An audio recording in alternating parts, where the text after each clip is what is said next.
All right, what's going on, everybody? It is officially time for Game Week 2. Tom and I are back, and we are here to discuss everything that we need to look at for Game Week 2 and review a little bit of Game Week 1, why I am in shambles over our team, why I'm ready to transfer everybody out. But don't worry, Tom is here to talk me off all of those ledges, and we are going to start actually with his team and what he's looking at heading into Game Week 2. Or Tom, do you want to review a bit of what we saw in the first game week? Because our lads got it done. The Newcastle boys did get the clean sheet and save us with that first pick of Lewis Hall, which was phenomenal by you, by the way. But where do you want to start for this episode? Do you want to start with Game Week 2, or do you want to start with reviewing Game Week 1? I think let's show my screen for Game Week 2. Let's have a little look about how my team's set up. Let's look at the players that are in my team, what's going well, and what I'm looking forward to next week. A couple of feedback points that we got last week from friends watching. First of all, I've boosted my camera up now, so I look like I'm slightly taller than I was, because I got told I need a booster seat. And secondly, the other one is you've got cool JRich right next to your name, and I've just got Tom. So I feel like I need like a T-Riz or something. I feel like that's got to update. We can get you hooked up with some T-Riz if you want. I think we need a bit of T-Riz there. But yeah, so this is my team, my personal team, how it's set up for this week. I think if you look across the board, you can see who's got the good fixtures. So you want Man City assets this week, Liverpool also. I think across the board for me, I think I'm quite happy that I've got Smith Rowe there. Obviously didn't perform in the first game week, but Leicester at home and Fulham looking to strengthen in the transfer window, I think is a pretty good start. But maybe what we'll do is talk about the defence first, and also like who's on my watch list, who did well in Game Week 1. So the back three is Hall, Guardiola, and Trent. I think it's pretty solid. I think good, yeah. Hall got a clean sheet for Newcastle, even with 10 men. Guardiola got a clean sheet. Trent got a clean sheet across the board. Those 3 clean sheets Game Week 1, all strong fixtures there. So if you don't have them in your team, would consider putting one of these in. The 2 that I'm also looking at is Porro and Lewis. And I think the thing is with Porro is obviously he picked up a slight injury, but he's probably going to play. Obviously, the risk is there. He might miss this week, in which case I wouldn't really consider him because the fixtures kind of swing for Spurs. And Lewis, I think, is a really good short-term punt, especially for those looking to offload Quansah, who only played 45 minutes for Liverpool. But again, you know how Pep is, Walker's back fit. You never really know what's going to happen. So those are the 2 I'm kind of looking at. The other one, which was probably pleased you actually, and it's one of your little gems, is Robinson. The thing is that I think he's a great replacement alongside Lewis if you're looking to offload Quansah. But again, I saw, and you mentioned he was linked with United. I also saw someone on Twitter saying that he's got a hand injury now and he's out for 3 weeks, which I just think it's just one of those nights, so just calm down for a second. It's one of those things that's just such a troll, but there's often like, you'll come to understand in this season, JRich, that Twitter FPL is toxic, is an absolute clusterfuck, a minefield to navigate. There's information coming out the wazoo of like what's actually fake, what's real and what's not. And just wait until like City have the early fixture on a Friday and different people are leaking team news, that kind of thing. And someone leaks Haaland isn't playing. Saying that gives me PTSD from last season. So I think from my point of view, I think the best 5 midfielders, 5 defense owners, Hall, Guardiola, Trent, and also Porro and Lewis are good shouts for this week as well, if you don't own them already. So Robinson as well. But let's kind of see. I think so that's kind of where my head's at from a defensive point of view. I've also seen a few people considering Mazraoui. I don't know how to say that, from United. Yeah. But is anyone on your radar, JRich? It's funny that you brought up Lewis because he is number 1 on my list, right? At 4.5, he's right in that range where we're looking to target players that have a lot of upside. Gvardiol, of course, but at 6 mil, it's a little bit more difficult to make that transfer. Yep. But you having him and Trent obviously worked out in week 1, and Man City has the number 1 odds to get a clean sheet in game week 2. So that alone already should give us a great opportunity to look at Man City players. But again, as you mentioned, he needs to play, and he's the guy who will play instead of Walker. But if Walker's playing, all of a sudden we have trouble on our hands if we're banking on him to play. You look at Porro, dude's playing striker instead of playing right back. That just frustrated me to all end because I took him out of my team, but good for him to score. Hopefully he does play. But yeah, Lewis is literally number 1 in terms of price, expected points. He is just behind Gavardio right now in terms of assist odds. He, of course, has an opportunity to score, even though it's very unlikely. But against Ipswich Town, we saw what happened last week, and it was not good for them. And it'll probably be really bad this week against City. That's why everyone's talking about triple captain Haaland. It's the time. He's going to score 2-3 goals. But yeah, as far as defense goes, I loved your call on Hall. Even though he was shaky to start, got the yellow, he did save a goal late in that game and was subbed off after the 60-minute mark. So we got max points for that. Love Gavardio, love Trent. I thought they were all good. But how did you feel about Henderson in week 1? You didn't even bring him up at all. I think the less said about that, the better. I mean, I don't know if you watched the game, but I did. Henderson, it's like classic FPL in that Eze scores a worldie of a free kick, it's disallowed, and a minute later, Crystal Palace lose their clean sheet. So for our FPL team, where luckily we've got Flecken in goal, but we have Eze, and he can't score a 30-yard free kick and the ref disallow it because he blew his whistle early. That's absolutely mental. So I feel like we've been a bit hard done by in terms of our own actual team. Eze obviously should have had a goal, should have had an assist, really. It's just the way it goes. They probably should have had a penalty at some point or other. So unfortunate for that, but good signs from Eze in terms of output. So, yeah, I think that's all good. For midfielders, I think I've got Smith Rowe against Leicester. I think that's going to be a really good game for them. Gibbs White obviously didn't perform that well in our team or in my team. Any team. Is a pick I still think we need to sit by. And it's something which I think a lot of people who are playing FPL for the first time are super reactionary, right? You picked a team. We spent so long looking at all the stats, looking at everything, getting a team that we're happy and ready with. Obviously, information is key, and being patient this game is super key. So if there's a player, on fire and you want them and you're likely to be priced out of him, there's no harm in going from early. But I'm seeing people, a prime example is like Bruno Fernandes in our team, right? I'm seeing people transfer him out already, but he massed over, I think it was like expected goal involvements over 1. And I saw him come out on Instagram and say, I'm sorry to my FPL managers who picked me. I'm going to repay you next week. So it's like, in another game, he walked away with the goal and assist, and we're all happy going, God, I can't believe we picked him. And also he's always on penalties, so he could also have a bad game and come away with nothing. So I think unless you're fully set on something, trying to roll your transfer is going to be super key, because one game week isn't enough information for us to go off on that kind of thing. So I think if you can roll your transfer, don't be reactionary on a player which you picked and you feel like they're going to do well, because I think over the course of the season it'll kind of level out.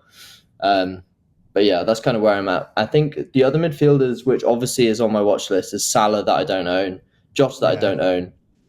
It's just Liverpool assets. Did we think Salah was going to score against Ipswich? Yes. Do we think he'd probably get a goal and assist? Probably. But we picked him. We picked Haaland over him because we think in the long run Haaland's going to do better. It's probably not worth us chatting too long about Salah. We thought he'd score. Well done, everyone who picked him. Hope you're happy with yourself for captaining him with him. Hope you feel proud. Well done. Yeah. But this week again, Haaland against Ipswich, I'm hoping is going to go a bit better. Jota's probably the only transfer I see us considering for our own team if we want to make a change leading the line for Liverpool. Didn't seem too involved, but came away with a tap-in goal. Game against Brentford now, and I think it will be tough to break them down, but there's bound to be goals in that game. You could see that being like a 3-3. Again, a question over Gakpo and Nunez coming back, but Jota scoring, yeah. I think he keeps the spot. And probably, like, if you think about Jota at home, first game of Anfield for Slot as well, chances are Jota and Salah are going to get an assist or a goal. So it seems likely. So that's one of the reasons I would probably consider maybe like a Gordon to Jota move in our team if we think that's something we want to look at. Brian and Burmo as well was the other one for Brentford. I don't think this week is worth transferring him in because tough game against Liverpool away. But I think if Tony's going to continues to be unfavoured, and I think a lot of people overlooked him because he was at 7 mil price range rather than 6.5. He was the furthest man forward for Brentford again. Tony's out of thing. He's on penalties.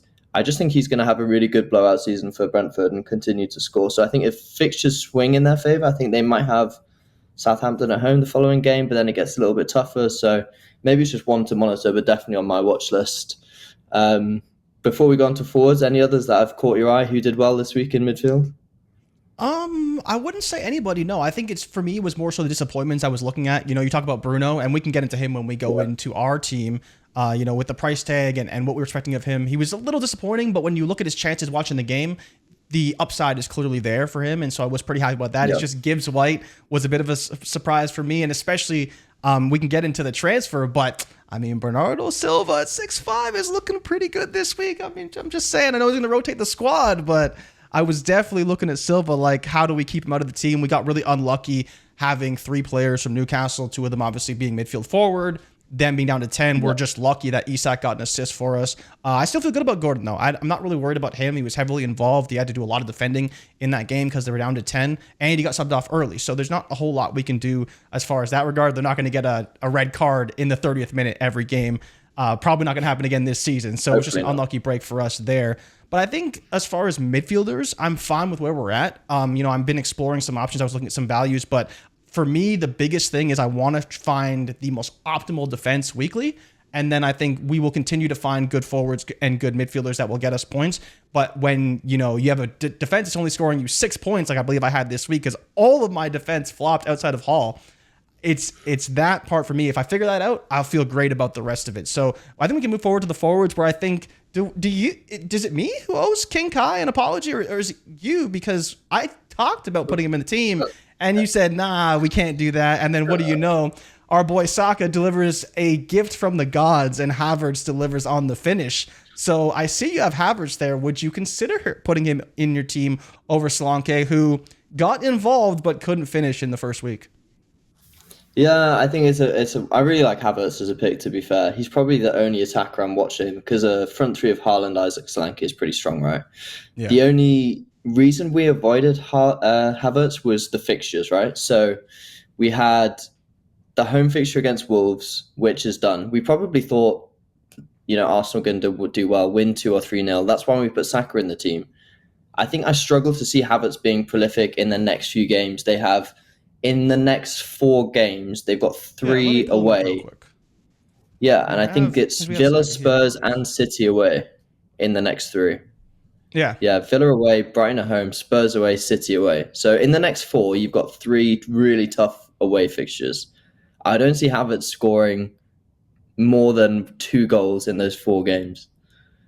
So I think obviously from game week 6 onwards, you've got Leicester at home, Southampton at home, Bournemouth away, 3 really good fixtures, but that's game week 6. So you've got to wait until then for a good fixture swing for Arsenal. And I think Saka's the key man for them. We have him. Do you really need Havertz as well? I really don't think so. I also think Solanke looked good for Spurs, so I'm happy to go without Havertz for now. But he's definitely one to watch, especially from the game week 6 onward point. And we can issue an apology if he's watching. Sorry, Kai. Yeah, if King Kai is watching, we made a mistake, and that was a great header by you. But Tom, let's get into our team, because we had Flecken, right, who did fairly well. We talked about Trent and how he did his job, and I believe he was like one of the highest rated players in terms of chances created. Robinson was okay. Hall got the clean sheet, which is good enough for us. The midfield disappointed a little bit, as you mentioned, though, with Bruno Fernandes.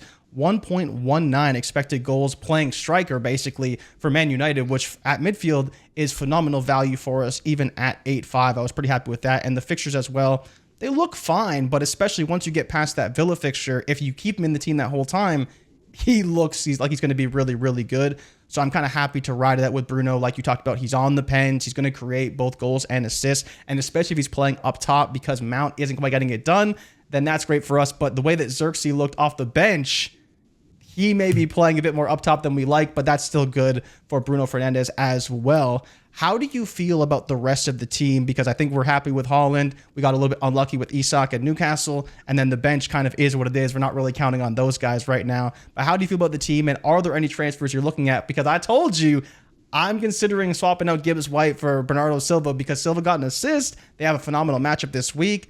Where are you at with this midfield? So, yeah, I think you're right. I think you've summed it up quite nicely. I think Flecken in goal got us save points. It's kind of what we wanted. We kind of called it. That's great. Leave him in. We have Hall, which I think was a good pick, got a clean sheet. We got Trent, who got a clean sheet. I think Robinson probably has the best fixture from a defender point of view with Leicester at home this week. So I think it's a lovely. Next few games, you've got Ipswich away, 2 newly promoted in the next 2. Then you've got West Ham at home, Newcastle at home, Forest away. Some pretty good fixtures, especially with his potential to return on the attacking front as well. Like, I think his heat map was like way in the other team's half for most of the time. So it was like, this guy's playing basically as an attacker, but but you get the chance for a clean sheet as well as a return on the attacking front. So I think I'm happy with the defense. All looks good, positive this week. The attack is absolutely fine. You've got Haaland captain against Ipswich. You've got Isaac, hopefully with 11 men this whole game, so you can get more involved. The midfield, I guess, is where we need to really think about it. Saka stays, so that's easy. You've also mentioned Bruno. I agree with you. He stays. It's between Eze obviously had a really tough time of not getting any points, but he really should have got points. I think Crystal Palace is a funny one because they've just sold Anderson, their centre back, to Fulham, which is a really weird move. But in FPL terms, it's going to weaken Crystal Palace. And with Gahey potentially joining Newcastle, it's a similar.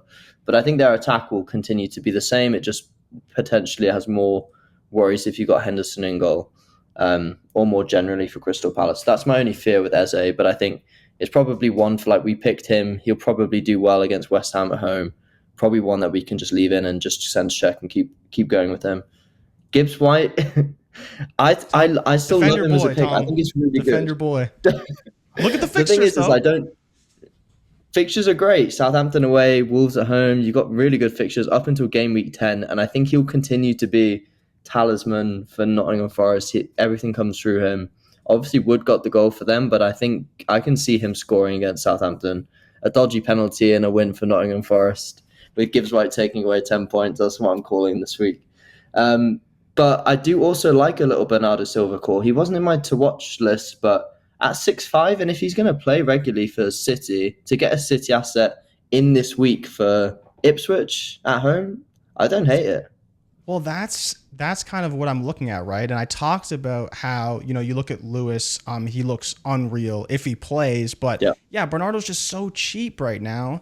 If he's going to play, it's just a good situation. Like, the expected goal is kind of what it is. The assist was good. I mean, the assist was a little cheap, but we'll take it, right? If you have him. I think the price point, especially when you look at the fixtures too, if you wanted to have him, and even if you wanted to ride him out through the Arsenal-Newcastle game, you still have a lot of really good opportunities. But I have to ask you, right, what is your fear about him potentially, one, going up in price, which I think he probably will over the long term, but also, as far as his fitness and playing all of these games, we know that City's in every cup, everything, so they need to balance when the players play. Do you think Silva will give you, 80% of these fixtures to help you maximize those points, or do you think he will be taking more games off than you're hoping for? But this run of fixtures, even with the Arsenal-Newcastle game in the middle, all the way up till almost week 12, that you have unreal matchups for City.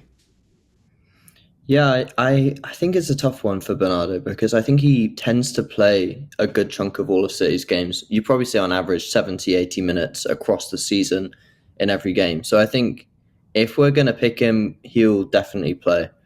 I think, what is that last season? 29 starts? Yeah. So 6 goals, 9 assists. You can see, and I guess the thing is with him is he's just not as explosive as a Haaland or a Foden. So if you want City assets, that's kind of where you want to be. But at 6'5", I think there's some great value in having him in, especially with some of the injuries City have. Mm-hmm. Obviously, their new right winger went off injured as well. It kind of locks down more that I think he'll just play, and probably more in an advanced role. I saw De Bruyne dropping quite deep in the previous game. So I don't know.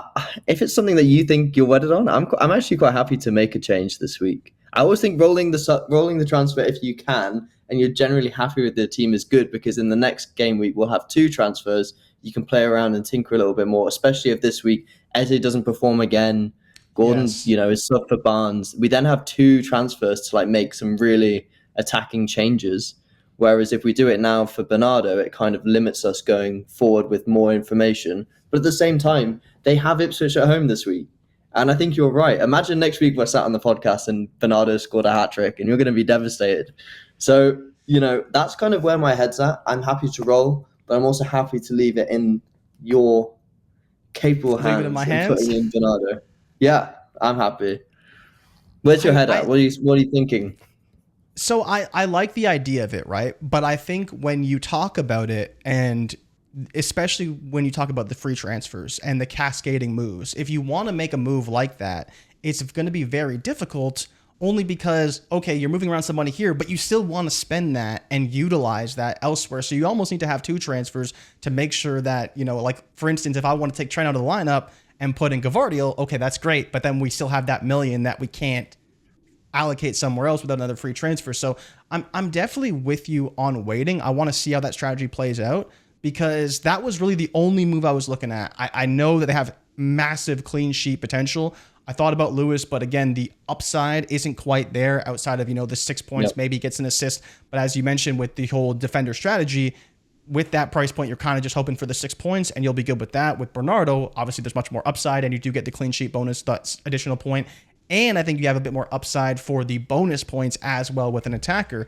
So there is that factor as well. It was just the price point. I was really thinking about him there, but I don't think it's a decision or a change that we have to make. But if he scores a goal and gets an assist, I will be on your ass next week if nothing happens.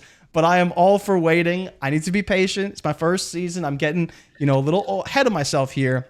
But I am happy with the team. Again, Gibbs White was the only one I was a little bit concerned with because I liked Bruno. Gordon, bad break. Eze literally scored, but it was disallowed. And then Saka was phenomenal.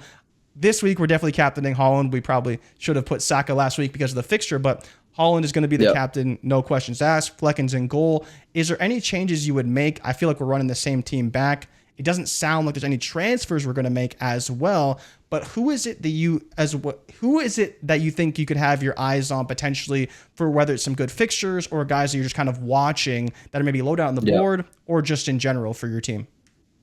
I think the thing that always kind of attracts me is the players that are potentially going to go up in price and we get priced out of. So I know Jota will probably go up to 7.6 pretty soon, probably tonight or tomorrow night, some point this weekend. And that's just instinctively in my brain is like, do we just switch Gordon to him? He'll probably score this week, Jota. I like Jota a lot. Is that just a good change? He goes up to 7.6 and then we just don't lose that price point. That's the only one that kind of really draws me in. The other one is I don't mind Bernardo if we want to go for it, but I think there's probably other people along the season that we're probably going to want. And the issue is if we bring Bernardo in, we're locked with 3 City assets. Yes. Actually, do we have City in defense? Maybe we don't. Maybe we can. We don't have any. No, we only have one. Yeah. See, that's more my team. So I think the thing is.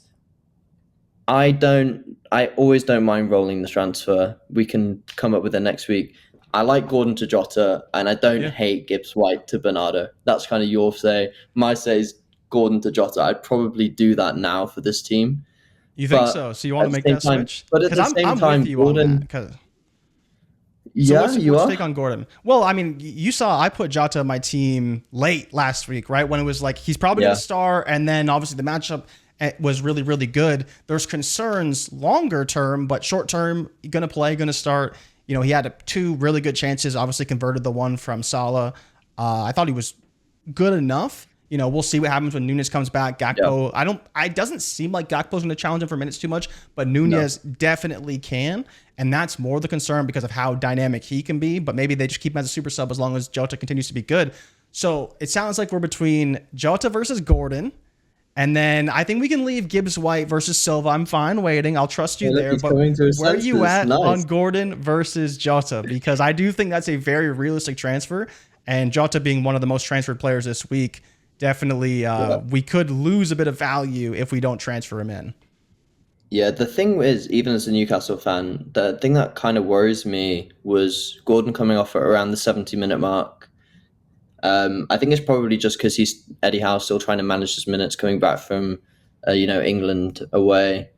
And the other thing that I saw is like Harvey Barnes is slightly disgruntled that he's not getting playing and he didn't start the game against Southampton, which is slightly worrying. I think if they're both playing the same position, Eddie Howe's going to have pressure to play Barnes and maybe like move Gordon onto the right wing where he's not as prolific, or, he starts Harvey Barnes this week and Gordon comes on. So it's like, either way, I feel like there's a risk there. Obviously, there's a risk with Jota, but I think because we went with Haaland over Salah, I like the idea of having a Liverpool asset. We have Trent and Jota to cover Salah. So if Liverpool do well, we're probably going to get points because we have, Trent in there and Jota. But Yeah. at the same time, if Liverpool do badly, it's good for us because everyone else who's captain Salah probably won't have done as well, and we'll go going with the Haaland route. So I quite like the idea of Gordon to Jota to cover the Liverpool side of attack side of things.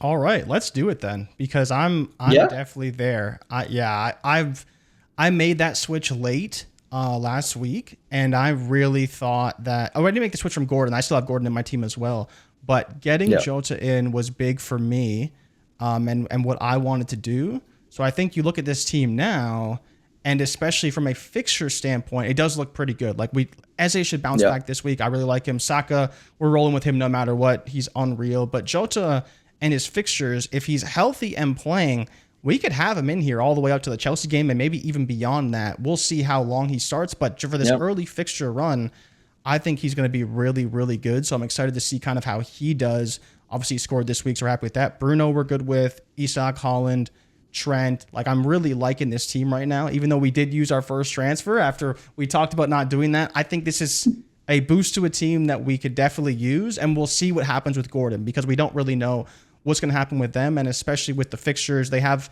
some pretty good ones, but they have a difficult run as well with City, Arsenal, and Chelsea. So we'll see how it goes, but I do think that this is a switch that is good for us for right now, and we'll see how it pays out long term.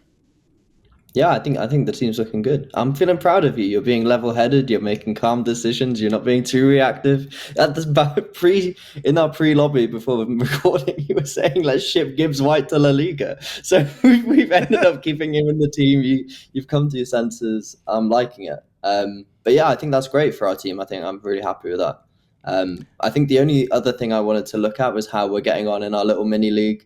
We've had some insights from some of the boys on how their week went, so I'm happy to share some of those voice notes, a couple of snippets, and then we can probably wrap up for this podcast. Yeah.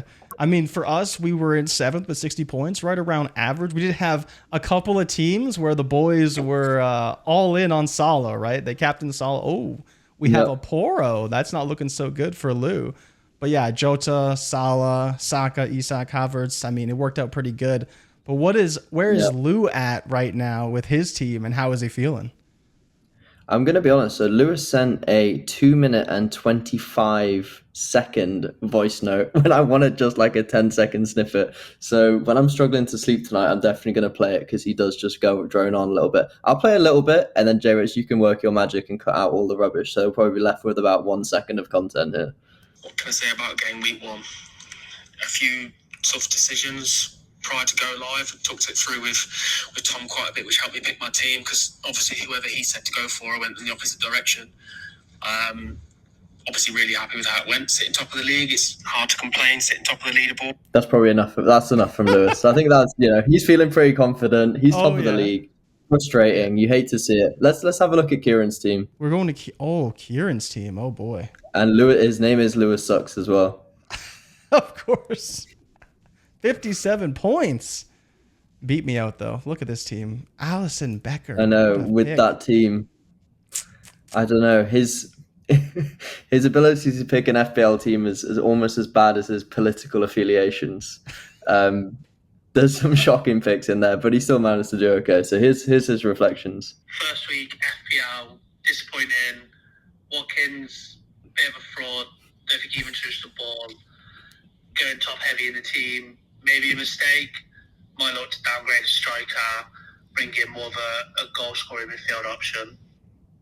Look at that. That was some nice calculated analysis there from Kieran. We also have Minder. Let's see what Big Mind is cooking up. Oof, Gil. See what he's cooking up from 11th place. It's not looking good, bro. Fantasy Premier League Week 1 went absolutely great for me. Odegaard, Bruno Fernandes, Cole Palmer, Phil Foden, Ollie Watkins got me a whopping total of 13 points. Great start to Fantasy Premier League, and I can't wait for the rest of the weeks. Yeah, I think you summed that up pretty nicely. Min's doing the best he can. All we have left is... So Hubs has sent me a voice note, but I've not listened to it. So maybe this is one that we might have to cut out. All right, let's see what Hubs is cooking up. He was actually all right. He didn't have a bad team. 73 points. We'll take that. That's a pretty good start. Yeah. It was a solid start to game week 1. Finishing on 73 points, you cannot complain. It was great to see Ricky at the bottom of the leaderboards on day 1 of game week 1. As I said to all the boys, if you don't have habits in your team, you are missing out. Guaranteed points. GG's. I've never heard him Not bad. enunciate the words Not bad. so much. Good work, Hubs. I love that. He did warn us about habits. He said, if you don't have any did. team, you're gonna miss out. And there's 12 points we all missed out on. So fair play. I think the one left is Rick. So this is Rick. That's typical it? Rick. I think. Yeah, that's it. I think that's just him. That's just how he sounds. He's quite whiny, but you'll get used to it. And eventually, hopefully, we'll start to understand that babiness further down the line. But yeah, that's the whole how the league's looking so far. I think there's a lot of reaction. There's already been a lot of chat, a lot of banter in the team. Of course. The lads in the group chat. But it's week 1. Like, the average points was 57. I think if you're around that mark, all the lads who hopefully captain Salah and captain him again this week, and we go for Haaland, hopefully we'll see a swing. But who knows? It's FPL. Salah will probably score a hat-trick again, and then we'll be trying to transfer him in next week. But it was a pleasure chatting through with you, JRich. Any reflections from you?